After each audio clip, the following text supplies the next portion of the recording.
Nasruddin train में यात्रा कर रहा है। एक युवक सामने ही बैठा हुआ है। उस युवक ने पूछा, क्या वहां से बता सकेंगे आपकी घड़ी में कितना बजा है?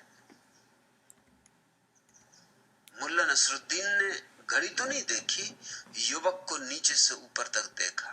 एक बार, दो बार, तीन बार। युवक तो घबराया। उसने कहा कि मैं सिर्फ इतना पूछ रहा हूं कि आपकी घड़ी में कितना बजा है।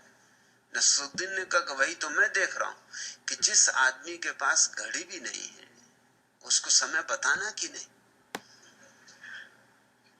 उस युवक ने कहा, आप भी हैरानी की बात करते हैं, घड़ी नहीं है इसलिए तो पूछ रहा हूं, इसमें आपका क्या बिगड़ जाएगा? नसरुद्दीन ने कहा कि भाई मेरे, तुम अभी जवान, मैं बूढ़ा, अभी तुम्हें अनुभव नहीं। अभी तुम पूछोगे कि कितना बजा है, मैं कहूंगा कि 5 बज गए, फिर बात आगे बढ़ेगी, कोई यहीं तो रुकने वाली नहीं। बीच पड़ गया, अब इसमें अंकुर निकलेंगे। तुम पूछोगे कहां जा रहे हो, मैं कहूंगा बंबई जा रहा हूं। तुम पूछोगे बंबई में कहां रहते हो। ऐसे सिलसिला चलेगा। आखिर में यह होगा कि मैं तुमसे कहूंगा कि अब बंबई तुम भी आ रहे हो तो मेरे घर भोजन ले लेना। मेरी जवान लड़की,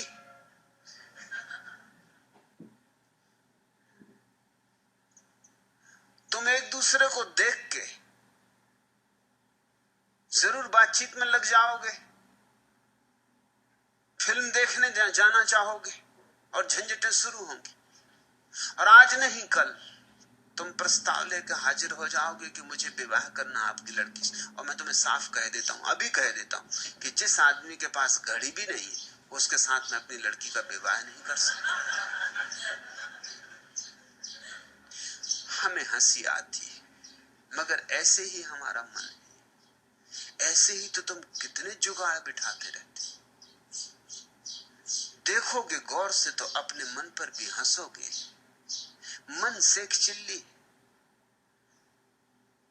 वो दूर दूर की सोचता है, होनी अनहोनी न मालूम क्या क्या सोचता है। तुम जरा लौट के देखो, तुमने कितना जीवन भर में सोचा ऐसा हो वैसा हो, क्या हुआ, कितना उसमें से हुआ। 99% तो कभी हुआ नहीं, लेकिन उस 99% के लिए तुमने कितना समय गंवाया। और जो 1% हुआ उससे क्या हुआ। एक पागल खाने में एक मनोवैज्ञानिक अध्ययन करने आया है। वो पूछता है सुपरिंटेंडेंट से कि ये जो पहला आदमी कटघरे में बंद है और छाती पीट रहा है और हाथ में एक तस्वीर लिए हुए उसे चूमता है और छाती से लगाता है, इसे क्या हो गया। उस सुपरिंटेंडेंट ने कहा, इसकी बड़ी दुख भरी कथा है। जिसकी ये तस्वीर लिए इस स्त्री को प्रेम करता था, विवाह करना चाहता था, लेकिन उस स्त्री ने इंकार कर दिया। तब से ये विक्षिप्त हो गया।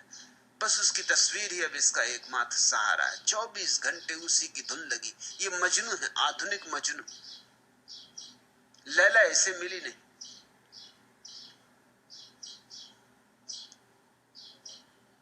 थोड़े आगे बढ़े, दूसरे कटघरे में एक आदमी अपने बाल खींच रहा था, सिर पीट रहा था, दीवार में सिर मार रहा था। उस मनोवैज्ञानिक ने पूछा, इसे क्या हुआ। सुपरिंटेंडेंट ने कहा, आप न पूछते तो अच्छा था। इसने उस स्त्री से शादी की जिस स्त्री ने पहले आदमी को शादी करने से इंकार कर दिया था। जब से इसने शादी की तब से पागल हो गया। उस स्त्री ने इसे पगला दिया है। वो स्त्री इसकी जान खाए जा रही। एक विवाहित नहीं हुआ है इसलिए रो रहा है, सिर पीट रहा है। एक विवाहित हो गया है इसलिए रो रहा है और सिर पीट रहा है। और ऐसा सारे जगत में घट रहा है। तुम पालोगे तो रोओगे। जिन्होंने पा लिया उनसे पूछो, उनकी आंखों में आंसू। तुम नहीं पाओगे तो रोओगे, क्योंकि प्राणों में एक पीड़ा रह जाएगी, कुछ भी ना कर पाए। संसार का अर्थ ये वृक्ष, ये चांतारे, ये आकाश, ये सूरज, ये नदी, पहाड़, ये लोग, पशु पक्षी, यह नहीं है। तुम्हारे तथाकथित महात्मा तुम्हें यही समझाते रहते हैं कि ये जो फैलाव है ये संसार है। नहीं, यह फैलाव संसार नहीं है। तुम्हारे मन का जो फैलाव है, प्रपंच मन का, वह संसार है। उस संसार से मुक्त हुआ जा सकता है। असंभव सा लगेगा शुरू में कि कैसे अपने अतीत से मुक्त हो जाओ, लेकिन अतीत है क्या सिवाय स्मृतियों के ढेर के? राख है, अंगार भी तो नहीं बची। राख से मुक्त होने में ऐसा क्या असंभव है? राख को ढोना मूढ़ता है। राख से मुक्त हो जाना सहज सरल बात होनी चाहिए। जो बीता सो बीता, अब उसको पकड़ के कहां बैठे हो? तुम्हारे हाथ खाली, हाथ खोलो और देखो, वह जा चुका है। अब तुम रो तो भी लौट नहीं सकता। अब तुम लाख परेशान हो तो भी उसे वापस नहीं ला सकते। समय लौटता ही नहीं, इसलिए पीछे लौट लौट के जो देखता है वो व्यर्थ ही कष्ट पा रहा है। वो अपने को ही अकारण सता रहा है। और कितना समय उसमें जा रहा है, कितना बहुमूल्य वर्तमान तुम नष्ट कर रहे हो अतीत की स्मृतियों में। जीवित को मुर्दे के चरणों में झुका रहे हो, जीवित को मुर्दे के आगे समर्पित कर रहे हो, जीवित को मुर्दे के सामने बलि दे रहे हो। और या फिर भविष्य तुम्हें पकड़े हुए कि कल ऐसा करूंगा। कल तो आने दो। कल पहली तो बात कभी आता नहीं। कल कभी आते देखा है? जब आता है आज आता है। और आज को तुम खराब कर रहे हो उस कल के लिए जो कभी आएगा नहीं। और जब आज की तरह कल आएगा भी तो तुम्हारी आदत मजबूत होती जा रही रोज रोज आज को बर्बाद करने की कल के लिए। ये आदत सघन होती जाएगी, ये यंत्रवत हो जाएगी। आज तुम कल के लिए सोचोगे, कल जब आएगा आज की तरह तब तुम फिर कल के लिए सोचोगे। तुम कल भी यही कर रहे थे। जो बीत गया कल, तब तुम आज के लिए सोच रहे थे। लेकिन जियोगे कब? दो कलों के बीच उलझे तुम जियोगे कब?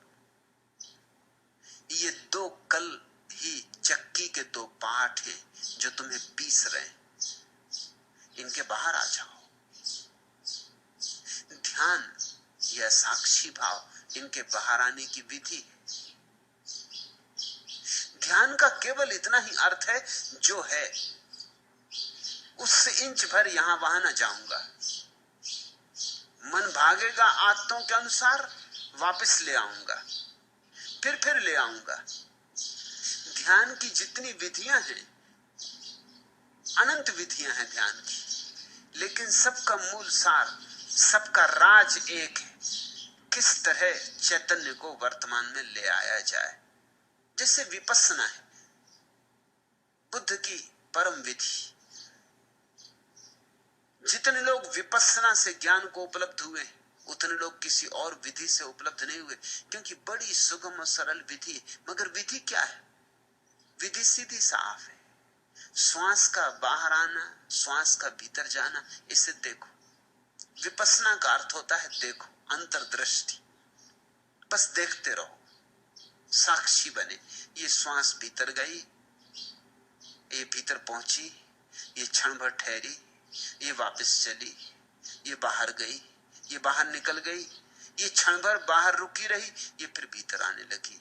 बस ये जो श्वास का वर्तुलाकार परिभ्रमण चल रहा है, ये जो श्वास की माला चल रही, इसको देखते रहो, कुछ मत करो। क्या होगा इसका परिणाम? इसका परिणाम कि तुम वर्तमान में जीने की क्षमता को उपलब्ध हो जाओ। श्वास वर्तमान। बुद्ध ये नहीं कह रहे हैं जो श्वास जा चुकी उसके संबंध में सोचो, जो अभी आने वाली है उसके संबंध में सोचो। वो कह रहे हैं जो अभी है, भीतर जा रही उसके संबंध में, बाहर जा रही उसके संबंध में। श्वास के साथ ही डोलते रहो।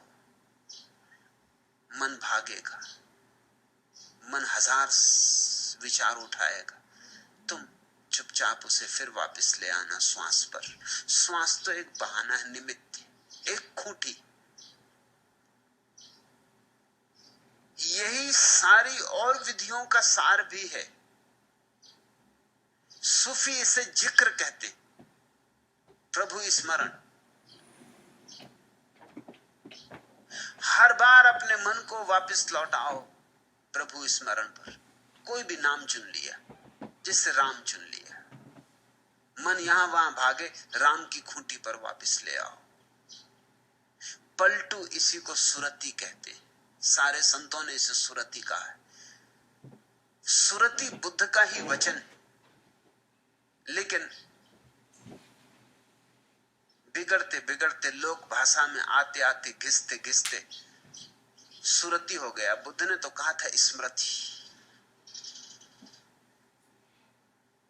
स्मरण पूर्वक जियो, होश पूर्वक जियो। जो कर रहे हो उसकी स्मृति बनी रहे, उससे हटो मत। संत कहते हैं सुरति, सूफी कहते हैं जिक्र, कृष्णमूर्ति कहते हैं अवेयरनेस, जागृति। महावीर ने कहा है विवेक, बोध। ये अलग अलग नाम है, मगर बात एक, सार एक, राज एक। अतीत और वर्तमान को जाने दो, वे हैं ही नहीं। तुम छायाओं को पकड़े बैठे हो, और छायाओं के कारण तुम माया में पड़े हो। छाया यानी माया, और दोनों छायाओं के बीच में सत्य मौजूद है। सत्य का द्वार खुला है। प्रभु मंदिर का द्वार वर्तमान में खुला है। वर्तमान में जिस दिन आ जाओगे, आने की प्रक्रिया का नाम ध्यान। आ गए, ठहर गए, उस अवस्था का नाम संन्यास। फिर तुम संसार में ऐसे रह सकोगे जैसे जल में कमल। आज प्रेम चैतन्य निश्चित असंभव सा लगता है, क्योंकि आज तो तुम्हें पता ही नहीं कि वर्तमान होता भी। उन दो ने, अतीत और भविष्य ने, तुम्हारी सारी चेतना को घेर लिया है। धीरे धीरे वर्तमान के लिए तलाशो, खोजो। जो आज असंभव सा है, कल धीरे धीरे संभव हो जाएगा। एक दिन संभव हो जाएगा। हो तो आज ही सकता है संभव, अगर त्वरा हो, तीव्रता हो, समग्रता हो, आकांक्षा, अभिप्सा गहन हो तो सकता है अभी और यहीं। मुझे सुनते सुनते हो जाए, बहुतों को हुआ है, हो रहा है। सिर्फ सुनते सुनते धुन बंध जाती, भूल जाते हो कौन हो तुम, भूल जाते हो कल क्या होना है। यही सत्संग का अर्थ है। किसी के साथ बैठ के वर्तमान में हो जाना सत्संग। धीरे धीरे तोड़ो जमीन, टूटेगी। जलधार को गिरते देखा है चट्टानों पर। चट्टानें बड़ी मजबूत मालूम पड़ती, पहले सोचोगे तो लगेगा असंभव है कि जलधार कभी चट्टानों को तोड़ पाएगी, लेकिन रस्सी आवत जात है, सिल पर पड़त निशान। रस्सी आते जाते आते जाते आते जाते कठोर चट्टान पर भी निशान छोड़ देती। जलधार गिरते गिरते गिरते गिरते चट्टानों को तोड़ देती, चट्टानों को रेत कर देती। ऐसी ही प्रक्रिया है। ध्यान कोमल प्रक्रिया है। जैसे कोई फूल, और तुम्हारे मन की आदतें जड़ चट्टानों की तरह हैं, बहुत वजनी, बहुत भारी, बहुत कठोर। पर घबराओ मत, वे मृत। और तुम्हारा फूल जैसा ध्यान जीवंत है, और जीवंत में असली पल है, चाहे कितना ही कोमल क्यों ना हो।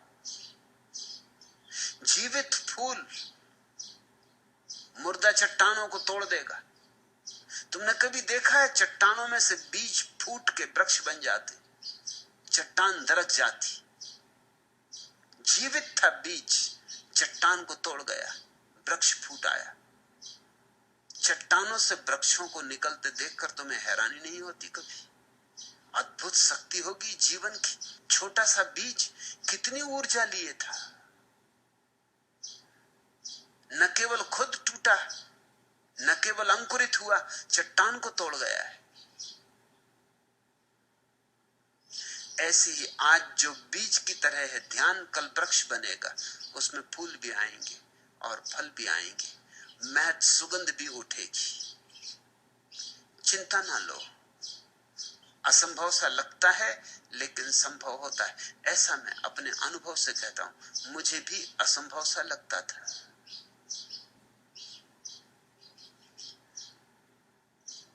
वर्षों असंभव सा ही लगता रहा, लेकिन मैं अधीर ना हुआ। कहते पलटू काहे होत अधीर।